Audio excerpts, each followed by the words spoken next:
아이클레버 유학원의 신은수 대표입니다. 안녕하세요. 오늘 제가 여러분들께 말씀드릴 내용은 어학연수를 갔을 때 이렇게 하면 100% 망한다. 그 내용에 대해서 조금 자극적인 내용이지만 꼭 필요한 내용이라 여러분들께 오늘 사실적으로 좀 말씀을 드리려고 그래요. 오늘 제가 드리는 말씀처럼 안 하시면 되는 거예요. 무슨 말인지 아시겠죠?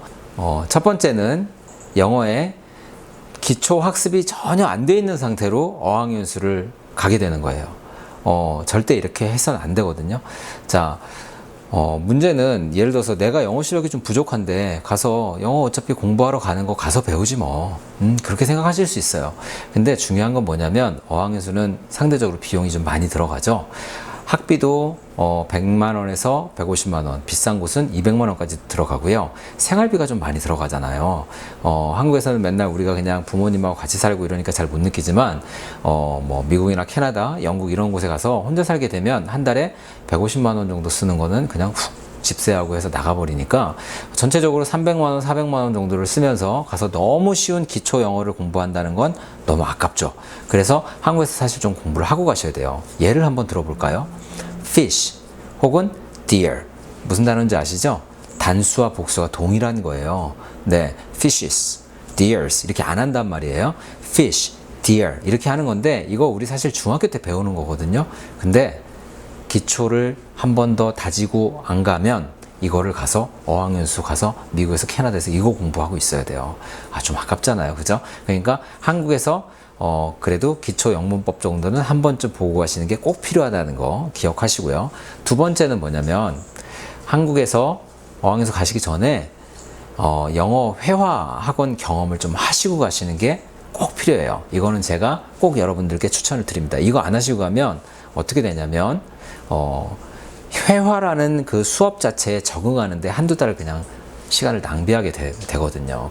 기본적으로 한국의 문화가 어떤 주제에 대해서 심각하게 자기의 생각을 얘기하고 상대방의 얘기를 듣고 다시 이렇게 토론하는 문화가 없잖아요. 그러다 보니까 기본적으로 회화라는 수업 자체에서 진행되는 그 토론 방식에 한국 학생들 적응을 못해요.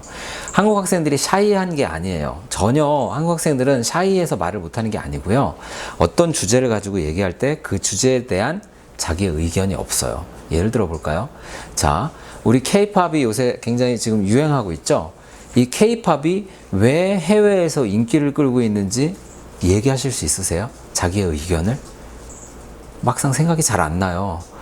또 한국 문화의 고유성에 대해서 뭐 가까운 일본이라든가 중국과 비교했을 때 어떤 점이 다른지 얘기할 수 있으세요?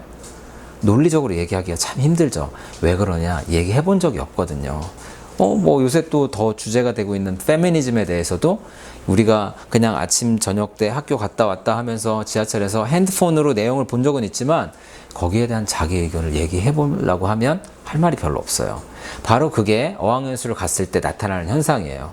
어떤 주제를 가지고 서로 토론을 해야 되는데 그 토론에 대해서 영어로 이해하고 내가 영어로 표현하는 건 고사하고 이야기하지를 잘 못하는 거예요. 왜? 얘기를 해본 적이 없기 때문에.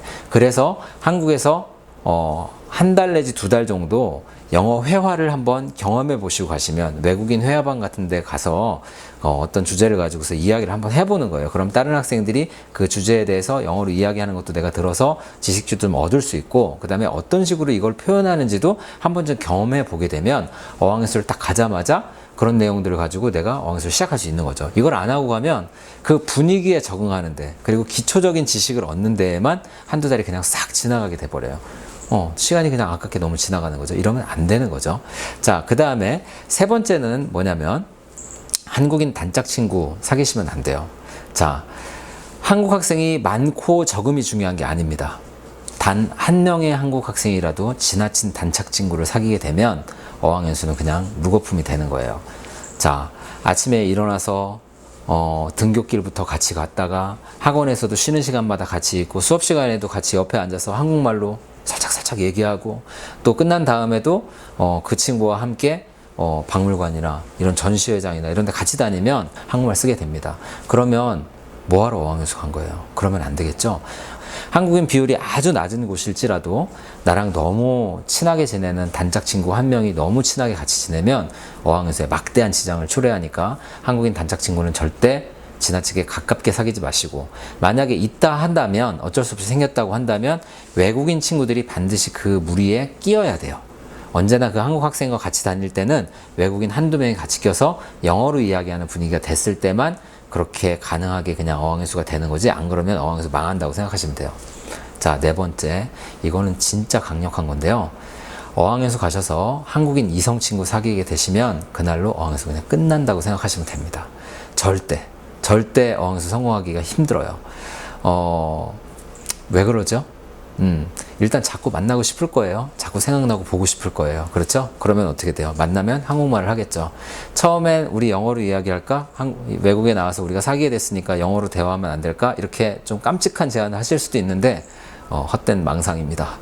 절대 영어로 얘기가 오래 가지 못하고요. 답답하기 때문에 한국말로 얘기하게 되고, 그리고 뭐 말을 하지 않아도 또 사실 얼굴만 봐도 막 좋고 이러니까 시간이 그냥 막 지나가는 거예요. 그렇게 되면 정말 어학연수가 아니라 여행 가신 게 돼버리는 거죠. 자, 그러니까 그런 것들은 절대 피하셔야 돼요. 예전에 이런 경험이 있었어요.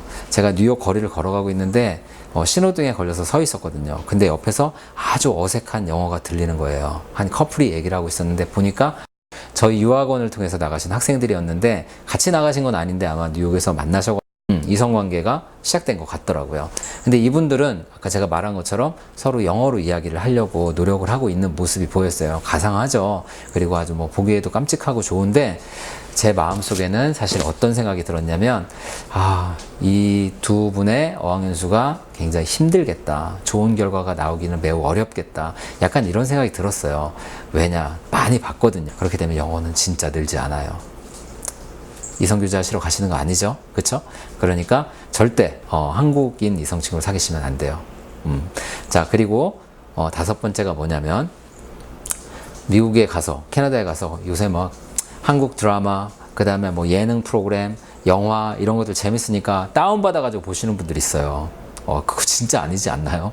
네. 그거 뭐하러 어학연수를 가신 거예요? 절대 그런 행동 하시면 안 됩니다. 조금 힘들고 어색하더라도 미국 텔레비전, 미국 드라마, 미국 코미디를 보셔야 돼요. 그 어색하고 힘들고 그 선전도 좀 뭔가 우리의 문화랑 안 맞는 것 같은 그런 상태에서 영어가 나에게로 다가오고 내게 되는 거예요. 그 어려운 과정을 좀 버텨내셔야 돼요. 그러니까 막 지겹다고 한 번만 보지. 네, 절대 한 번만 보지 않습니다. 한 번 보면요, 드라마 시리즈로 다 끝까지 보게 되고요. 자, 영화도 또 한 번 보면요, 다른 것도 또 보게 되고, 그래서 어학연수 망쳐요. 그러니까 절대 이렇게 하시면 안 됩니다.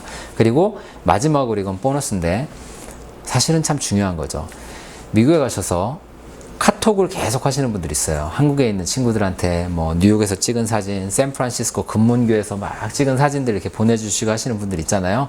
한국에 오셔서 하세요. 네, 가능하면 카톡 하지 마시고요. 페이스북 같은 경우에는 외국인 친구들과 거의 주로 하셔야지, 한국인 친구들과 막 댓글 달고 한국인 친구들이 좋아요 눌러주는 거 자꾸 보고 인스타그램에 막 그거 눌러주는 거 좋아하고, 너무 그렇게 하실 필요가 전혀 없다는 거예요. 영어를 하러 가셨으면 영어에 집중하시는 그런 자세를 갖고 방법을 찾으셔야 돼요.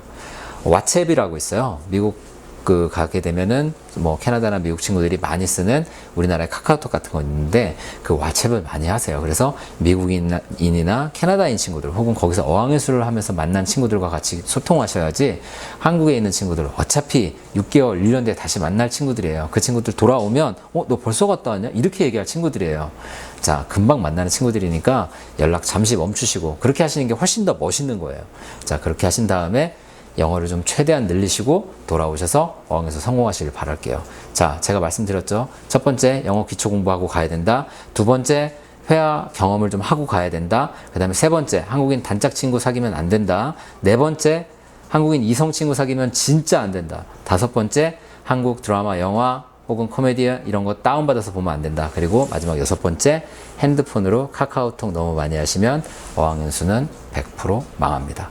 자, 명심하시고요. 열심히 하셔서 어학연수 꼭 성공하시기를 기원할게요. 오늘은 여기까지 말씀드리겠습니다. 감사합니다.